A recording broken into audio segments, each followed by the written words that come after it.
desigualdad y estancamiento por diseño de políticas, el negacionismo predominante y sus políticas y sus peligrosas consecuencias políticas.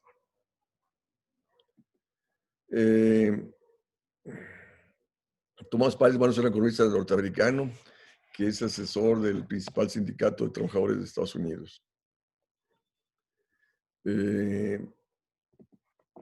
Entonces ahí señala que el neoliberalismo ha ordenado la política económica en los últimos 40 años. Es decir, hemos estado con políticas de más mercado, menos Estado, políticas de libre movilidad de mercancías y capitales, políticas de austeridad fiscal, que nos han llevado a crisis financieras recurrentes, de estancamiento bajo el crecimiento económico, como consecuencia de estas políticas. Si nosotros vemos los datos, antes del 80, las economías desarrolladas y subdesarrolladas crecíamos al 6% promedio anual, tanto unos como otros, y a partir de los 80, cuando empiezan a predominar estas políticas, pasamos a crecer mucho menos, tanto ellos como nosotros, y se fue a China, se fue a los países del sudeste de Asia. Entonces, una cosa que coloca el autor es que la defensa que puede usar una sociedad para protegerse de estos efectos de las políticas neoliberales es la necesidad del pluralismo, ¿no?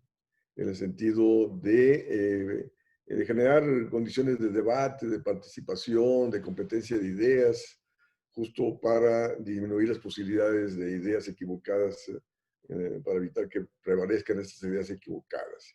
Si nosotros vemos en nuestro país, pues no, es decir, ni antes ni ahora hay debate en torno a las políticas económicas predominantes.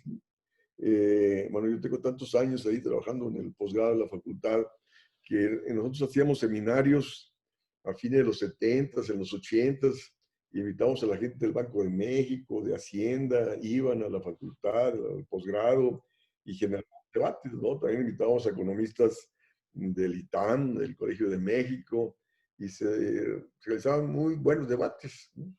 Y resulta que eso dejó después de, cuando se daban cuenta que perdían los debates, pues lógico, dejaron de ir, ya no.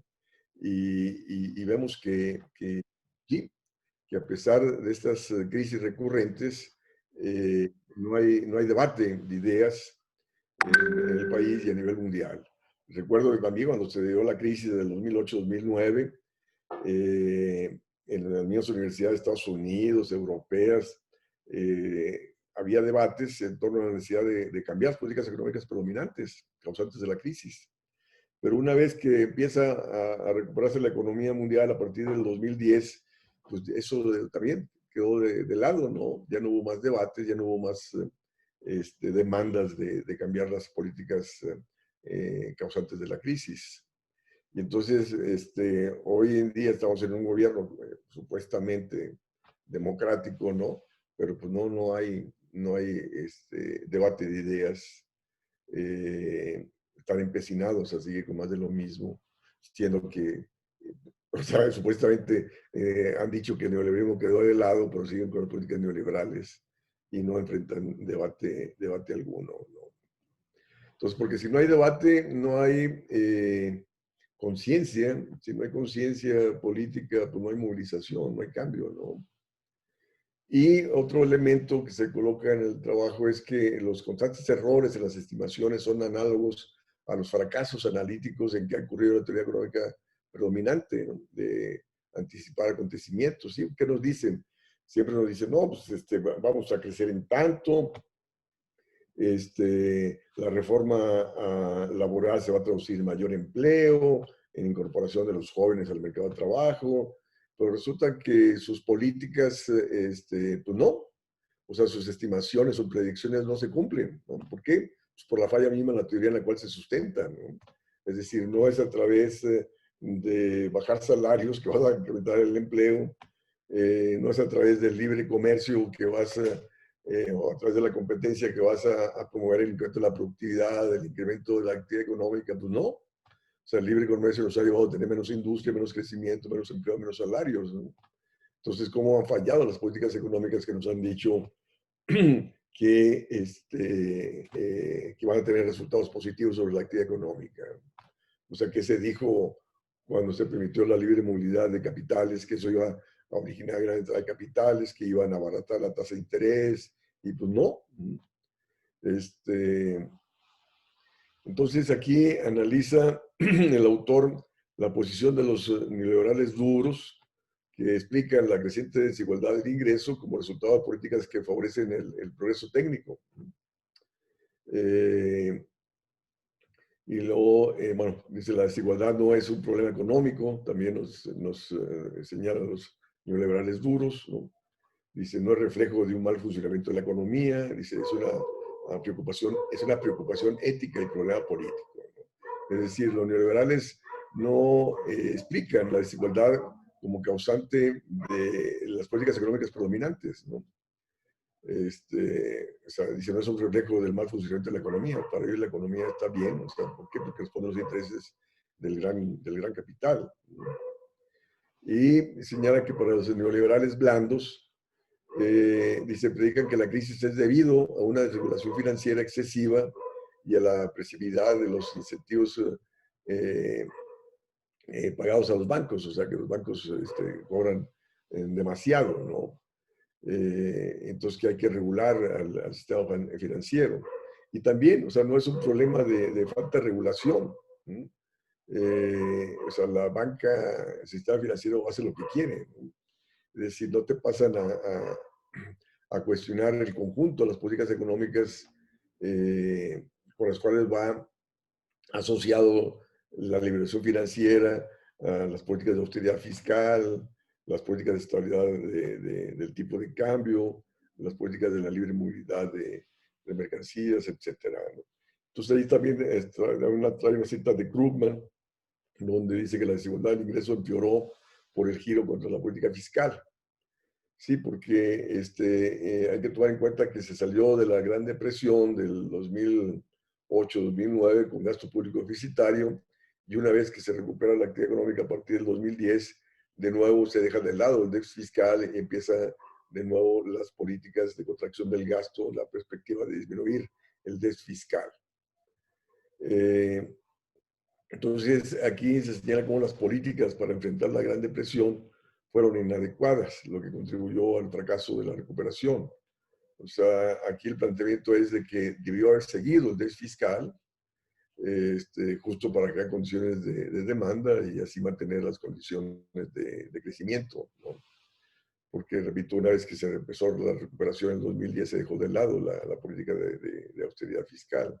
Y la cuestión es que también han seguido las mismas políticas económicas que confirman dicha crisis.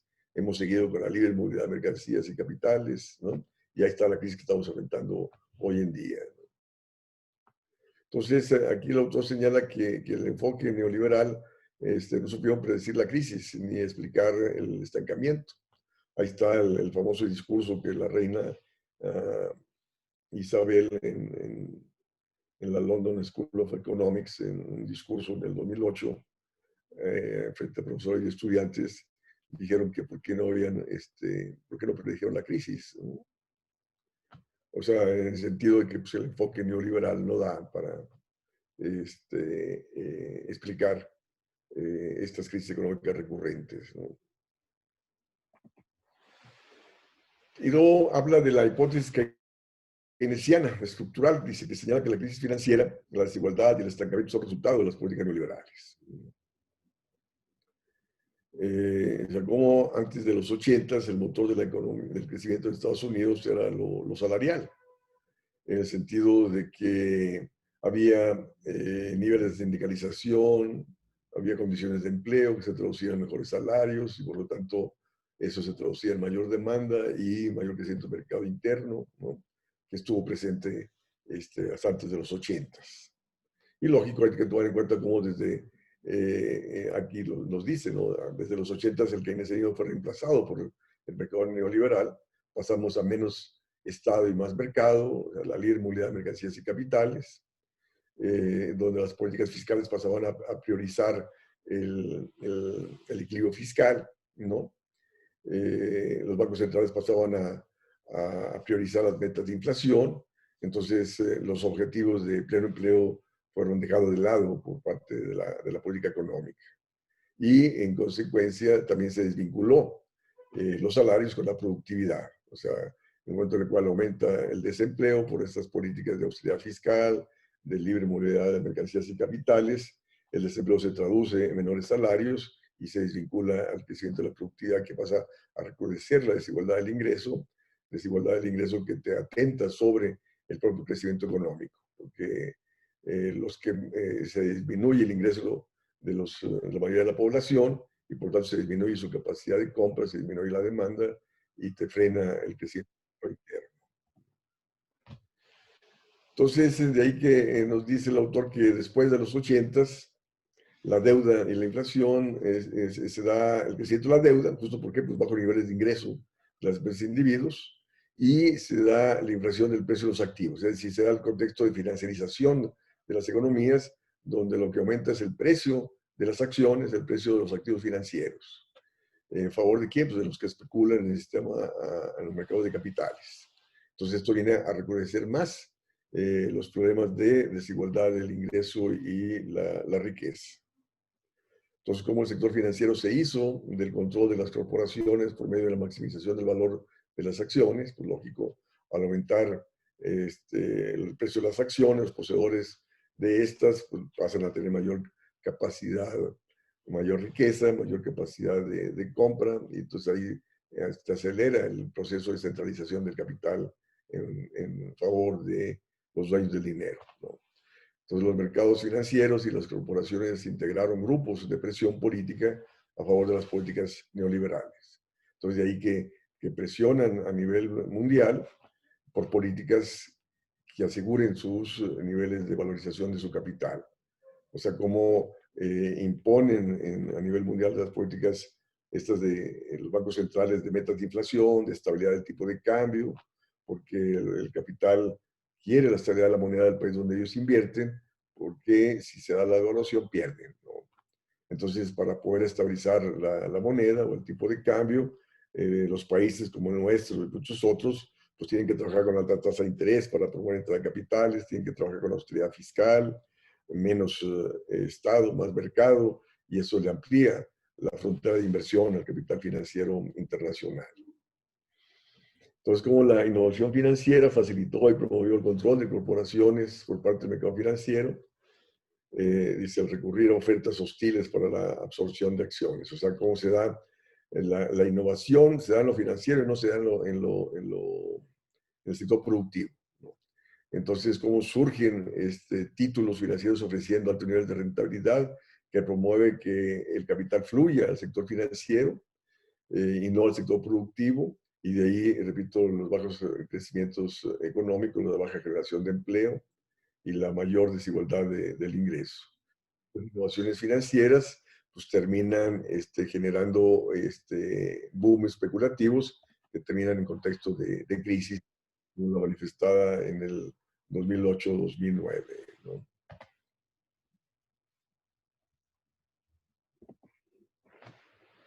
Entonces, señala cómo se produjo una matriz económica fundada en la supresión salarial que aumentó la desigualdad. Es decir, a diferencia de lo que acontecía antes de los 80s, donde había salarios remuneradores, que impulsaban la demanda, el crecimiento del mercado interno y la actividad económica, a partir de los 80s, a raíz del menor crecimiento del desempleo, bajan los salarios a nivel mundial, y eso te atenta sobre el crecimiento del mercado interno, y luego también ante la cuestión de la competencia de las empresas transnacionales, pues lógico, muchos países tienen que recurrir a disminuir salarios para mejorar condiciones de competitividad, y esto te acentúa la desigualdad del ingreso, que lleva a muchos países que ni crecen hacia afuera porque no tienen niveles de productividad competitiva, ni crecen hacia adentro por el desempleo y los bajos salarios. Entonces, como el gobierno pequeño procede de la argumentación de Friedman, ¿no? Al igual que el abandono de la política de pleno empleo. O sea, te hablan de la NAIRU, ¿no? La tasa natural de desempleo que te asegura baja inflación, ¿no? ¿A través de qué se consigue? Pues a través de no tener política fiscal para en favor del crecimiento. La política fiscal pasa a predominar la austeridad fiscal en la perspectiva de que disminuir en demanda, disminuir las presiones de demanda sobre precios y políticas que al frenar la actividad económica, que aumentan el desempleo que es funcional para bajar salarios y bajar el crecimiento de precios. Entonces, ¿por qué se abandonó las políticas de pleno empleo para priorizar las políticas metas de inflación, ¿no? ¿En favor de quién? Del sector financiero. O sea, cómo la política económica pues, te responde a intereses de clase, ¿no? A diferencia de que antes se priorizaban políticas de crecimiento y empleo, a partir de los 80 se relegaron las políticas de crecimiento y empleo para subordinarse a los intereses del sector financiero. Situación que sigue hasta ahora, ¿no? Entonces, ¿cómo el empleo quedó liberado a las fuerzas del mercado, ¿no? Sí. Entonces, en un contexto de desempleo, pues, lógico, los salarios tienen a la baja, ¿no? Y en nuestro caso, o sea, el gobierno sigue relegando los objetivos de empleo, ¿no? Sigue priorizando el equilibrio fiscal, sigue priorizando las metas de inflación, la baja inflación, la estabilidad del tipo de cambio, y no tenemos política de empleo alguna, ¿no? Una cosa es la política social y otra cosa es las políticas de empleo, ¿no? Lo que la gente quiere es emplearse, sentirse útil, ¿no? No recibir dádivas del gobierno, ¿no? Que para nada resuelven sus problemas de vida tampoco, ¿no? Entonces, igual, ¿no? O sea, ante la crisis actual, ¿qué está haciendo el gobierno? Ah, no, que las empresas se la libren por sí mismas. Pues no. En un contexto de crisis, las empresas no se pueden librar por sí mismas porque están quebrando, están cerrando, y más te agudizan el desempleo, y más te contrae la actividad económica. O sea, en todo contexto de crisis, el gobierno tiene que entrar para crear condiciones de pleno empleo, para rescatar las empresas y resguardar la planta productiva. Y luego que ayer se presentó un paquete ¿cómo le llamaron? De estímulo económico, de acuerdo de reactivación económica. Por favor, carajo, ¿no? No es nada, ¿no? Pero bueno, es más privatización de la infraestructura, donde uno va a tener que seguir pagando para trasladarse de una ciudad a otra o para usar un segundo piso, qué sé yo, ¿no? Entonces, como el neoliberalismo es un proyecto político, ¿sí? Sí, donde predominan los intereses de las élites ricas, ¿no? Del gran capital. ¿Sí? O sea, la económica responde a sus intereses. ¿Sí? Ahí está el discurso del señor Alfonso Romo, ¿no? Donde debe haber cero barreras a la inversión privada, que invierta en todos lados, ¿no? O sea, que se abra el sector energético. Y de hecho, dentro de este paquete de cerca de 300,000, 100,000 van para el sector energético, ¿no? O sea, como el gobierno sigue permitiendo la entrada de inversión privada a un sector estratégico y de alta rentabilidad, siendo que perfectamente el gobierno puede desarrollar ese sector vía gasto público deficitario y no tendría ningún problema para financiarlo, ¿no? Pero bueno, entonces, y hay que tomar en cuenta que esto responde a la correlación de fuerzas, ¿no? No obstante que estas élites ricas son una minoría, ¿no?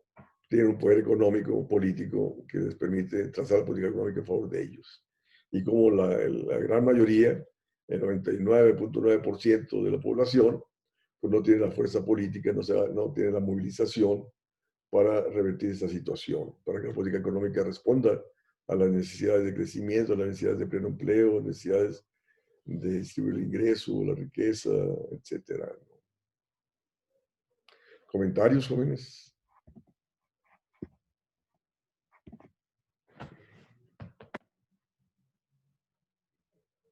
¿Leyeron el artículo? Sí, profe, yo de hecho tengo una pregunta. Sí. ¿Perdón? Que yo de hecho tengo una pregunta, sí puedo. Ya, Ajá. Miranda. Bueno, en el artículo menciona, bueno, de hecho son varias preguntas, ajá, pero bueno, menciona que justo la falla, las constantes fallas de las políticas neoliberales forzó pues al resto del mundo y de los economistas y a los analistas, los forzó a crear o a surgir con un proceso de permanente actualización, creo que está ligado a lo que menciona usted de los debates, pero bueno, creo que por la connotación de un poco del artículo lo menciona como algo negativo. Entonces, no sé si no entendí la connotación del artículo o si sí hay consecuencias negativas de un proceso de permanente actualización contra las políticas neoliberales. Mira, yo diría que no son fallas, ¿no? Son las contradicciones mismas que se derivan de la política económica, ¿no? Sí, eh, que concentrémonos en la austeridad fiscal. ¿Por qué los gobiernos o el gobierno nuestro trabaja con austeridad fiscal? Para mandar señales a las agencias financieras internacionales, al capital financiero, de que México no va a caer en déficit, de que México con la austeridad fiscal o superávit primario va a generar condiciones de pago de la deuda, ¿no? Pero resulta que esa misma política, ¿cómo se logra? Disminuyendo el gasto público, disminuyendo la inversión pública. Entonces eso te termina restringiendo la actividad económica. Y al restringir la actividad económica disminuyes el ingreso de las empresas e individuos y el gobierno termina recaudando menos. Entonces no logra, ¿no? El equilibrio fiscal buscado para pagar la deuda. Sigue las presiones negativas sobre las finanzas públicas y sigue creciendo la deuda. Entonces, yo diría, eso no es una falla, es una, repito, resultante de la propia política, es una contradicción de la propia política, que va encaminada a disminuir el gasto para supuestamente aumentar el ahorro y crear condiciones de pago. Pues no, resulta que esto te lleva a contraer la actividad económica y terminas recaudando menos y no logras ese ahorro buscado para pagar tu deuda y la deuda sigue creciendo. Entonces, esto que dice él, que los lleva a su actualización, pues no.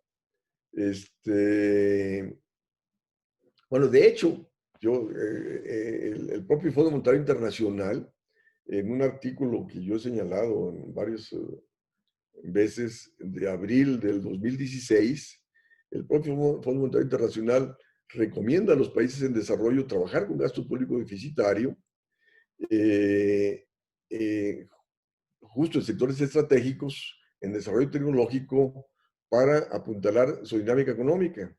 Porque saben que los sectores estratégicos y el desarrollo tecnológico incrementan productividad, incrementan la dinámica económica y eso se va a traducir en mayor recaudación tributaria. Entonces, ahí pasa, efectivamente pasa a manifestarse un reconocimiento de las propias autoridades del Fondo Monetario Internacional, que siempre han recomendado la austeridad fiscal, señalando de que se puede trabajar con gasto público deficitario.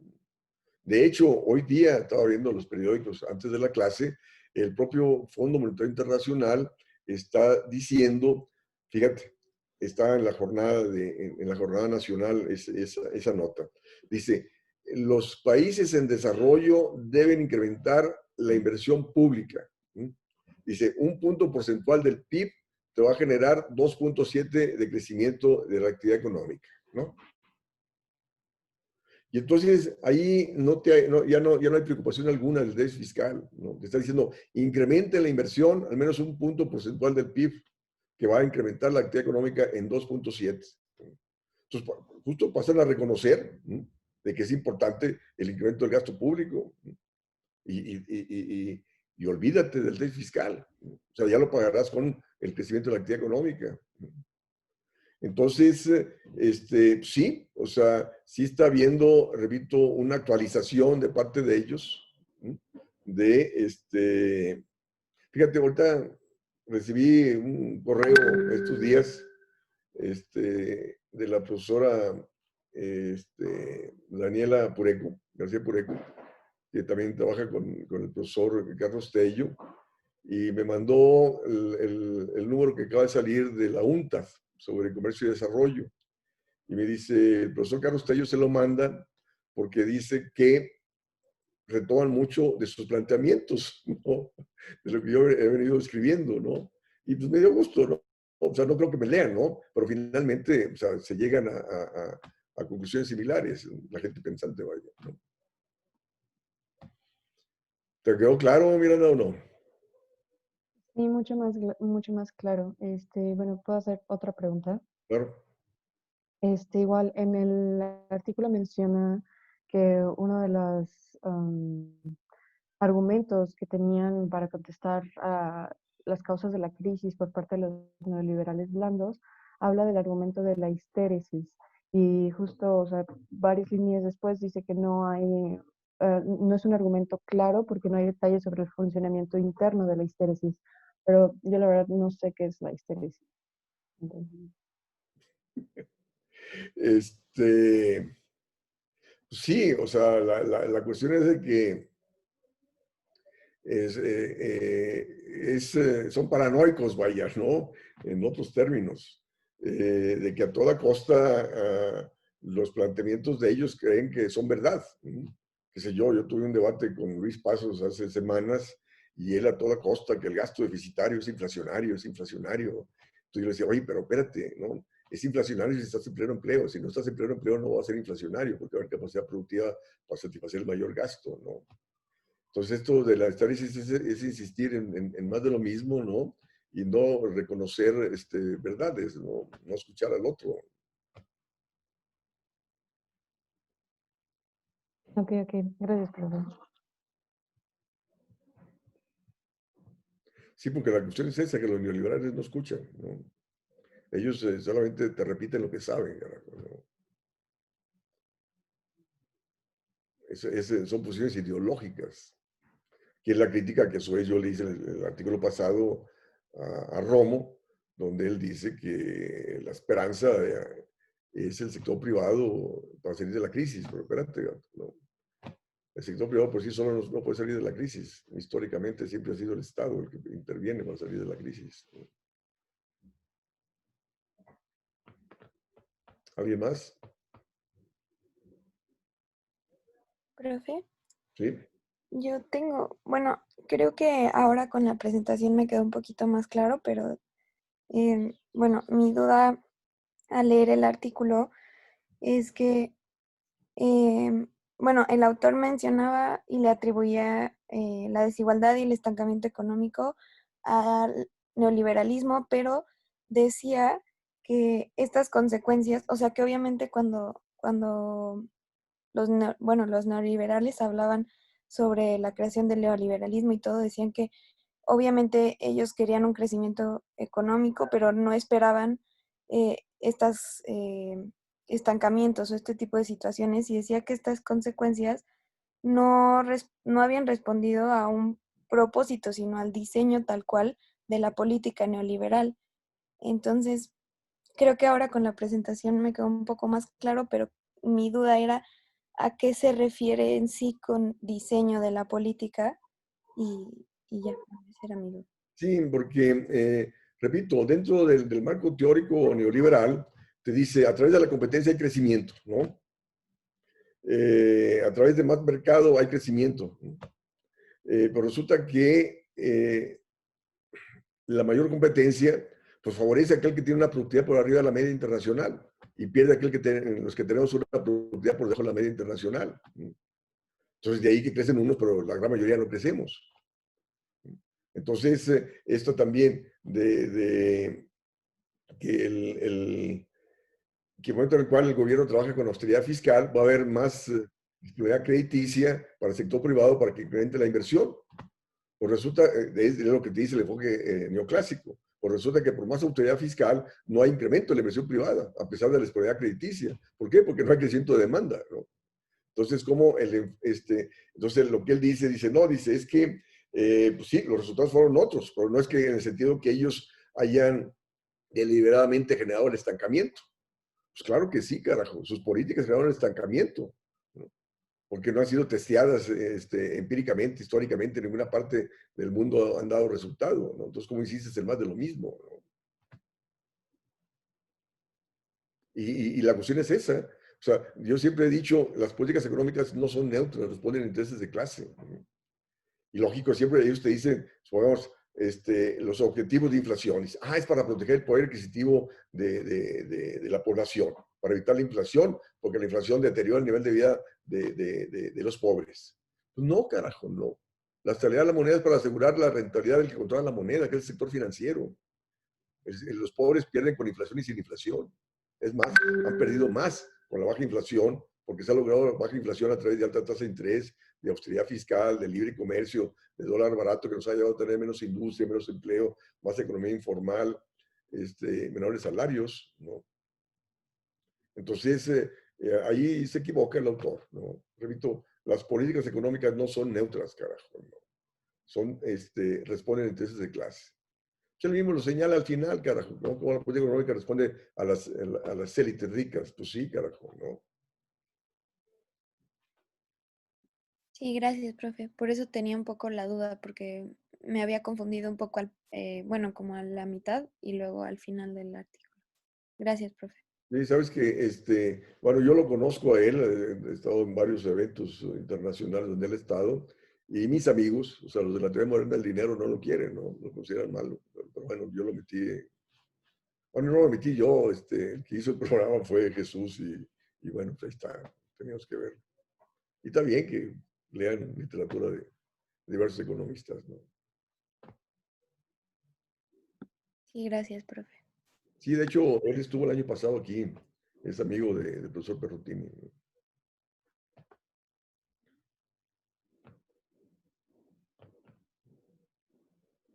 ¿Alguien más?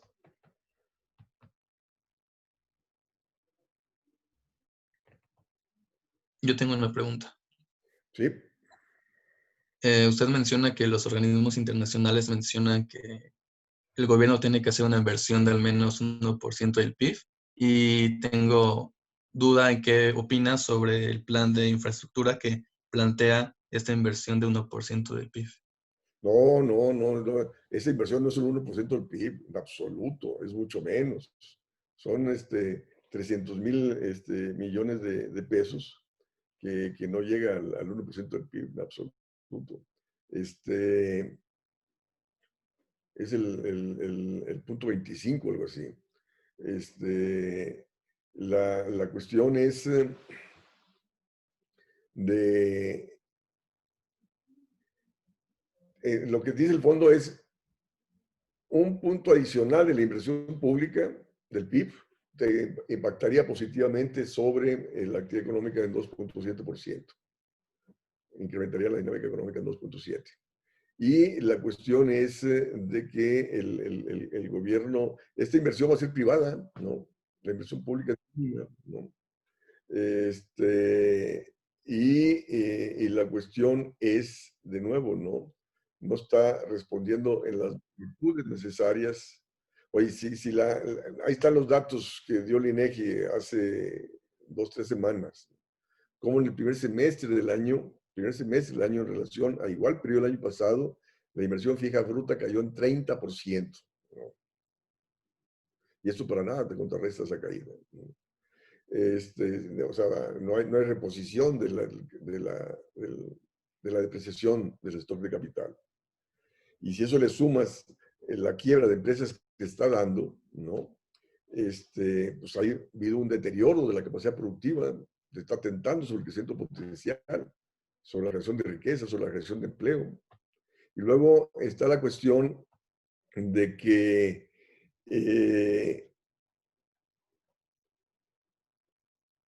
lo que el país requiere, tanto inversión de carreteras, como vean ustedes lo que se anunció el día de ayer, son puras carreteras, ¿no? Y hay 5 proyectos de energía por cerca de 100,000 millones de pesos. Todo lo demás son carreteras, ¿no? El país, más que carreteras, requiere desarrollo tecnológico, requiere desarrollo industrial, requiere desarrollo agrícola, y nada de eso se contempla, ¿no? Siguen apostando al tren del Istmo, al tren Maya, y ahora nos hablan del tren México-Querétaro. ¿Para qué? ¿No? Para transportar turistas que quién sabe cuándo vayan a venir, tomando en cuenta la pandemia, la contracción económica mundial, ¿no? El tren del Istmo contemplado para que vengan empresas transnacionales para exportar, para venderles a quién, si hay una contracción del comercio mundial, ¿no? Y no se va a levantar rápidamente en los próximos años.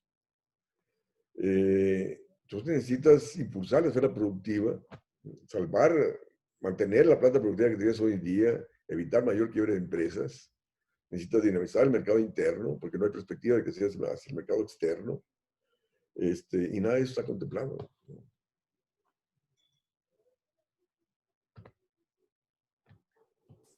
Ok, profesor, muchas gracias. Okay. ¿Alguien más? Profesor, el hecho de que el fondo se postule por un aumento de la inversión podría ser el principio de un cambio de enfoque. Mira, es decir, un punto porcentual del PIB no es nada, chico. Es significativo, pero no.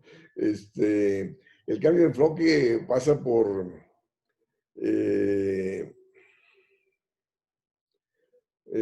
señalar que los bancos centrales deben financiar a los gobiernos a cero tasa de interés. Cambio de enfoque implica también regular los movimientos de capital especulativo. Cambio de enfoque implica que los gobiernos trabajen con gasto público deficitario. Cambio de enfoque implica regular el comercio exterior, ¿no? Y nada de eso pasa por la mente de los organismos financieros internacionales, ¿no?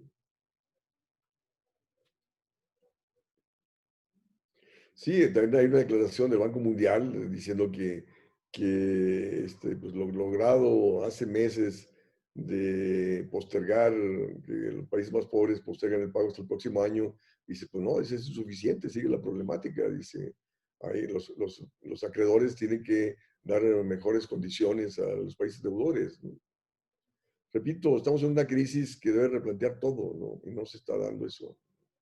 Si en una crisis no se modifica la política económica que la generó, pues menos si se retoma el crecimiento económico.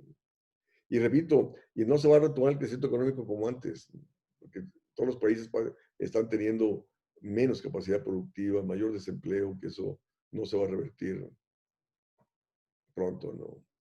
Lo menos si sigues con las políticas de austeridad fiscal, de alta tasa de interés, como el caso nuestro. Gracias. Entonces seguimos. ¿O hay más? Bueno, ahora voy a ver cómo le hago para que aparezca la otra. O ya no apareció.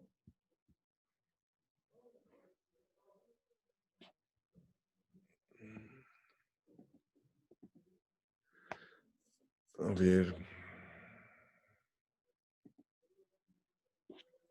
Esta no se ve, ¿verdad? No, no se ve. No, profe.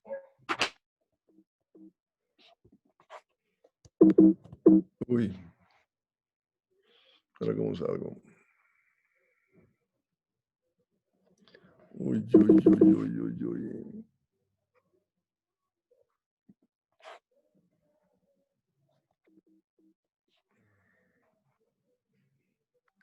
Reforma hacendaria y recursos presupuestales suficientes. Y aquí yo, bueno, me he pronunciado en contra de esa reforma tributaria por la cual muchos se pronuncian, porque en un contexto de crisis no puedes aumentar impuestos.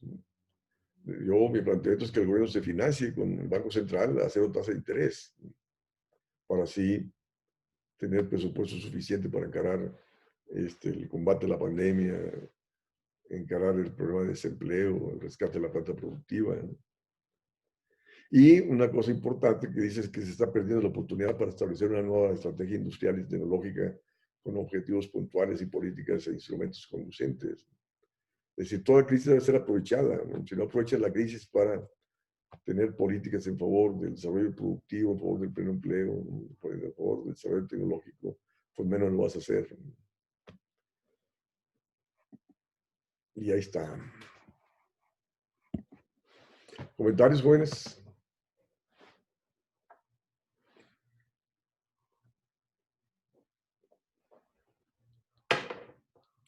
Están muy callados, Chihuahua.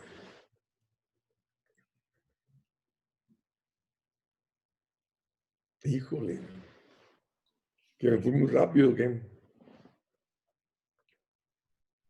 Profesor, en la lectura señala la importancia de la inversión pública en infraestructura, pero ¿qué cree que le faltó a la inversión pública en infraestructura que se está dando en el país? O sea, actualmente si las obras se cuestionan, pero desde un principio fueron malas obras o con la naturaleza de la crisis fue que ya se perdió su importancia. Mira, si nosotros vemos las obras de infraestructura que se desarrollaron en los 40, 50 y 60, era para potenciar la capacidad productiva de la industria y del sector agrícola. Se creaban obras de infraestructura, digamos, de presas, ¿no? ¿Para qué? Pues para aumentar las tierras de riego, ¿no? Las tierras de cultivo, y así potenciar la producción agrícola, que tuvo sus frutos en los 40, 50, hasta mediados de los 60. Y lógico, dejaron de, luego la infraestructura se concentró más hacia lo urbano, hacia la industria, se redujo el sector agrícola y empieza el declive de la producción agrícola y su productividad a partir del 65, ¿no? Y luego, repito, las obras de infraestructura, las carreteras, el mismo desarrollo de sectores estratégicos de la industria eléctrica, la industria petrolera. ¿Por qué? Pues para producir a bajo costo insumos, para abaratar los costos de producción en la industria manufacturera, impulsar su dinámica de acumulación, de inversión y crecimiento en los 50, 60 y 70, ¿no? Entonces era una infraestructura, repito, para apuntalar la esfera productiva, ¿no? Y luego a partir de los 80, con esta política de austeridad, de disminución del gasto, de la inversión pública, pues pasó aquí pues, a concesionar la infraestructura del sector privado, ¿no? Entonces ahí tenemos un proceso de privatización. Antes de los 80 no pagabas para trasladarte de una ciudad a otra en la carretera. Entonces, cómo se ha venido privatizando la infraestructura, tanto de carreteras como puertos, y por lo tanto esta privatización implica costos, ¿no? Costos de producción que te merman la dinámica de acumulación, ¿no? Porque, repito, la infraestructura era para socializar costos de producción, para abaratar costos, para impulsar la dinámica de acumulación. Y se creció en los 40, 50, 60 y 70. Y cómo a partir de la privatización de la infraestructura, te implica costos de producción, te merma la dinámica de acumulación y por tanto pasas a ver menos crecimiento. Y luego también esta infraestructura de pues, carreteras hacia el norte, ¿no? Carreteras hacia los puertos. ¿Para qué? Pues para agilizar los movimientos de mercancías importadas y exportadas, ¿no? De exportación. Entonces, en vez de invertir en el desarrollo tecnológico, en el desarrollo industrial, el desarrollo agrícola, ¿no? Para así potenciar la dinámica económica, la infraestructura ha sido más para la comercialización de los productos importados y de los que se exportan. Y eso no te irradia sobre la esfera productiva, no te irradia sobre la gestión de empleo, no te irradia sobre la dinámica económica. Entonces, repito, lo anunciado el día de ayer, son carreteras, de nuevo, carreteras, ¿no? Repito, que implica mayor privatización, que implica, implica mayores costos de producción, ¿no? O sea, en vez de poner el centro en el desarrollo tecnológico, en la esfera productiva, agrícola y manufacturera.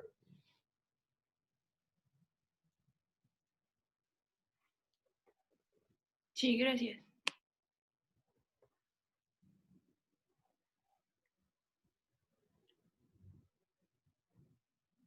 Jóvenes,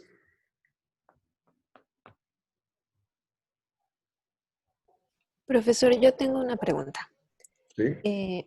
Bueno, ¿qué sectores considera usted que se deberían priorizar para impulsar el desarrollo, particularmente en la zona sur-sureste de México?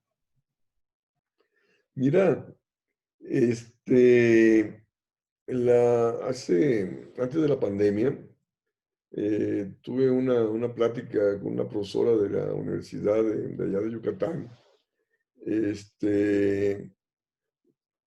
donde su exposición era en contra del Tren Maya. Y pues sí, pues yo ya tenía mis dudas, ¿no? Y ahí me convenció más, ¿no? diciendo de cómo el gobierno imponía, ¿no? Estrategias sin consultar a la población, sin consultar a los propios sectores productivos de la región. Que ellos mismos, si fueran consultados, plantearían estrategias de desarrollo preservando el ecosistema. Y la cuestión es que sí, es decir, cómo hemos caído en una lógica de la ganancia que determinada por el capital, el gran capital transnacional y nacional, ¿no? Sin importarle los intereses de las regiones, sin importarles el ecosistema, ¿no? Entonces, pues yo, repito, pues pasaría por un proceso de consulta, ¿no? A los sectores productivos, cómo potenciar estas regiones, preservando el ecosistema que se da en toda esta zona. Sí, porque acordémonos, no sé qué gobierno, se hablaba del Puebla-Panamá, ¿no? El proyecto Puebla-Panamá, que estaba en la perspectiva de que, de nuevo, de que vinieran empresas transnacionales para aprovechar toda, digamos, la mano de obra barata del sureste, Centroamérica y demás, para a partir de ahí incrementar exportaciones, etcétera, ¿no?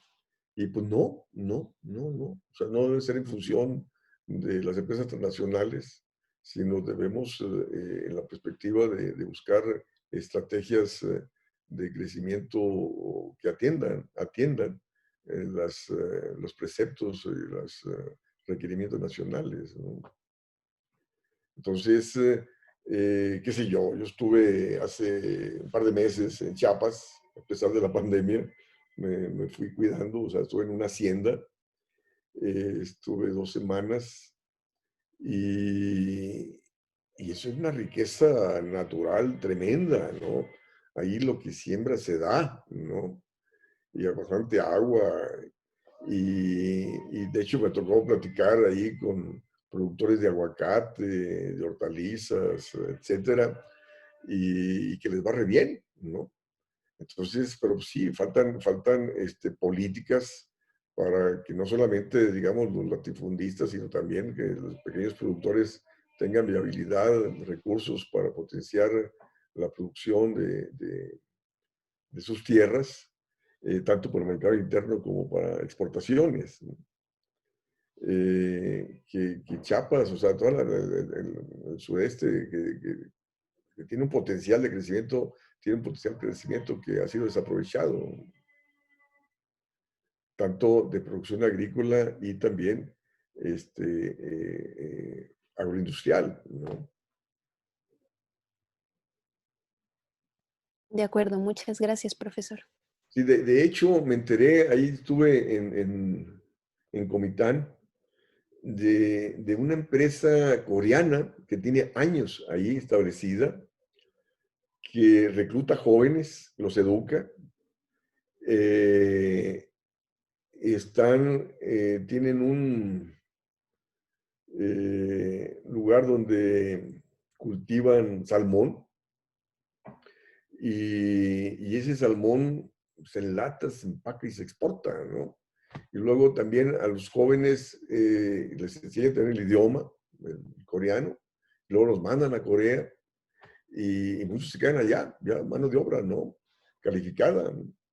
Entonces, repito, o sea, son más las empresas nacionales las que aprovechan la riqueza nuestra en función de sus intereses y no ha habido políticas nacionales para aprovechar dicha riqueza.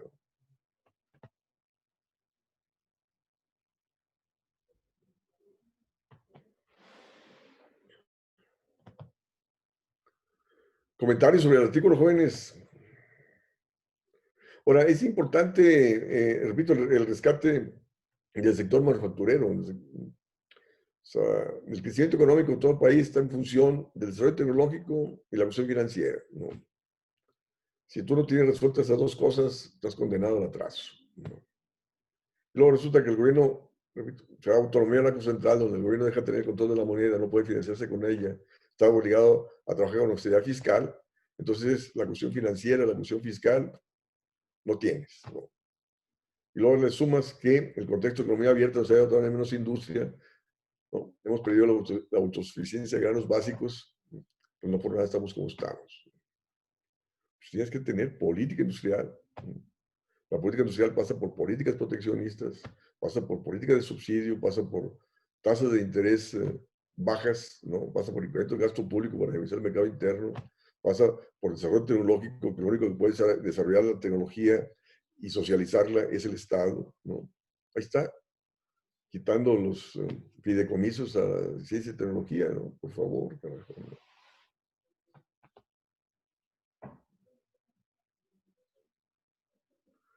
Entonces, jóvenes, hay que ser economistas comprometidos, capacitados,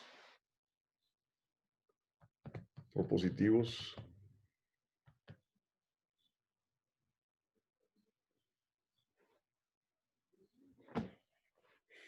¿Qué más, jóvenes?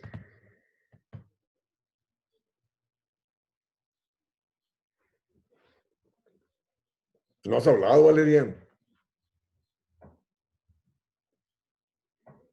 Es la mejor puse la computadora así, nomás.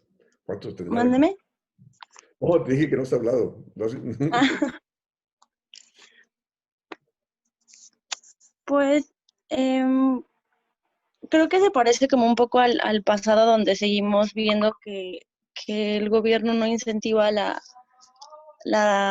pues el gasto público para que incremente la demanda, pero yo tengo como una perspectiva un poco diferente sobre las empresas, ¿no? Creo que no siempre, o al menos también creo que mucha de la responsabilidad financiera es personal. Creo que no tenemos la educación suficiente como sociedad de manera financiera para saber conllevar cualquier negocio, microempresa o alguna pyme, porque, por ejemplo, yo hice mi servicio social en la carrera técnica en la Cámara de Comercio, ¿no? Entonces teníamos como muchas relaciones con las pymes y muchas pymes no tienen la menor idea de cómo llevar a cabo sus finanzas. Entonces no generan un fondo para emergencias, no generan muchas cosas, pero al momento de estar percibiendo ganancias, pues gastan a lo tonto, por decirlo de alguna manera. Entonces, creo que más allá de que sea responsabilidad del gobierno evitar que las empresas quiebren, sí sería responsabilidad del gobierno darnos educación financiera o darle educación financiera a los microempresarios para que no vuelva a suceder lo que está pasando. Esa es al menos mi opinión. Les voy a leer a raíz de mi artículo,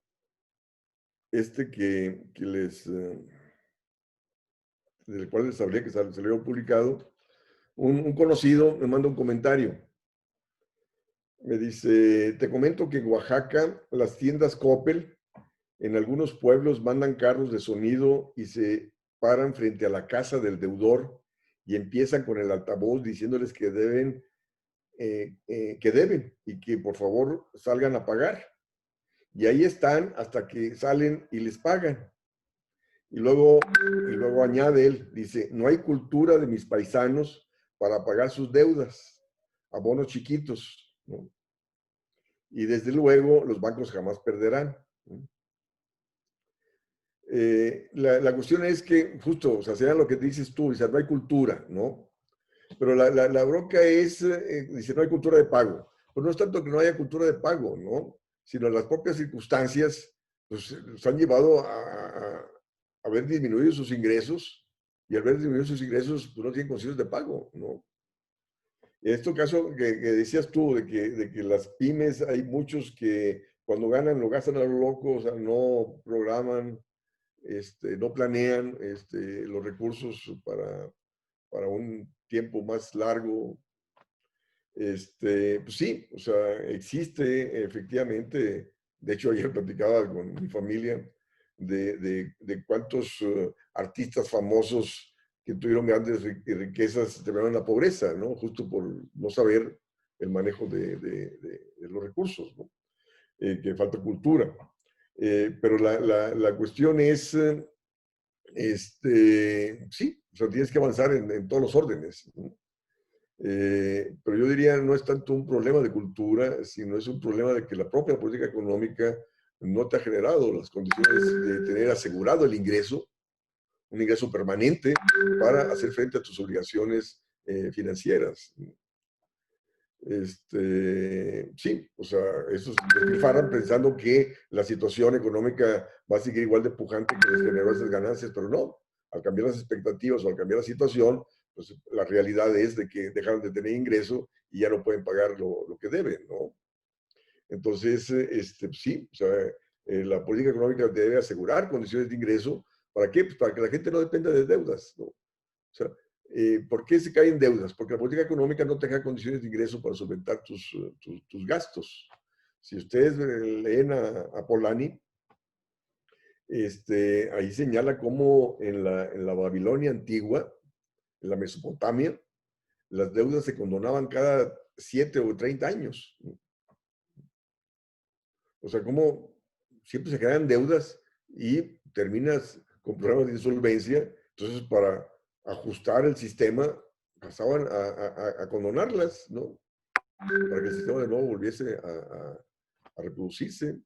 Y cómo hemos nosotros caído en crisis de deuda tras crisis de deuda por las políticas económicas que no te aseguran condiciones de ingreso y condiciones de pago, ¿no? Y ahí está la banca tratándose de cobrar a toda costa, y pues no. Y el gobierno diciendo, no, yo no entro en rescate. Ustedes no entender nada de economía, carajo, ¿no?